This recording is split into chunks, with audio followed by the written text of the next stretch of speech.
其實靈就係一個好古老一個嘅靈修嘅傳統，佢一引帶緊我哋咧同上帝傾偈，同整個過程裏邊，上帝嘅呢個説話同我哋講，而我哋嘅呢個説話想同佢講。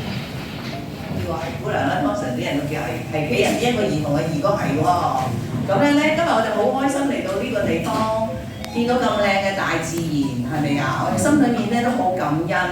我好想同大家唱誰造啊！誰造咧係一首我好細個嗰陣時咧，翻少年年紀咧一路去唱嘅歌。誰造萬事，藏着生機於土裏，又會再生出來，令我真想知道。處理各方面情緒、情感啊，即係重新得力啊等等啊，即係諸如好簡單。譬如我哋一開始剛才可能有啲技術嘅問題，可能有唔同嘅問題，我哋個腦裏面都會有好多嘢諗下咁，即係要點樣選擇咧咁樣。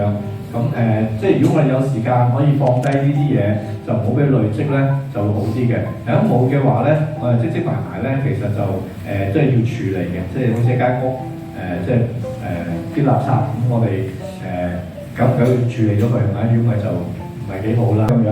有時生命好遠又好近係嘛？明鎮就係咁樣噶啦。你走落去行明鎮咧，你入咗個明鎮咧，你以為明明見到有十字架噶啦，但係誰不知你行下又越行越遠噶喎，係咪？咁究竟係即係嗰個十字架，上帝喺我哋眼前啦，定好遠咧咁樣？嗱，呢個係我哋一個行明鎮其中一個好重要嘅一種感受啦。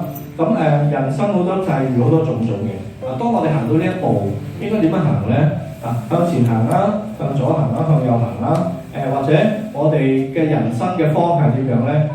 裏面係咩嘢咧？咁其實明鎮咧就係俾我哋有一個即係慢步去靈修，即係慢慢行，慢慢行出係與神同行，係嘛？即係我哋同神一齊行，即係上帝喺我隔離，上帝你喺我身邊咁樣。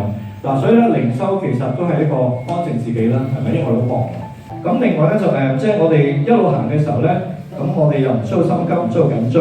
咁我哋就上帝同你同行。你會覺得上帝喺度，喺度，喺邊度嚇？咁但係你邀請上帝，咁你行到終點，你見到十字架，咁我哋喺最後尾都會補充點樣進入到去嗰個圈中間嗰個十字架，你會捉我個十字架啦。你可以跪喺度啦，你可以有一個手握嘅十字架，你握住佢啦，你可以祈禱啦，你可以親吻嘅十字架啦，你可以即係凝望嘅十字架咁樣，即係你嘅生命有啲咩反思咧咁樣嚇。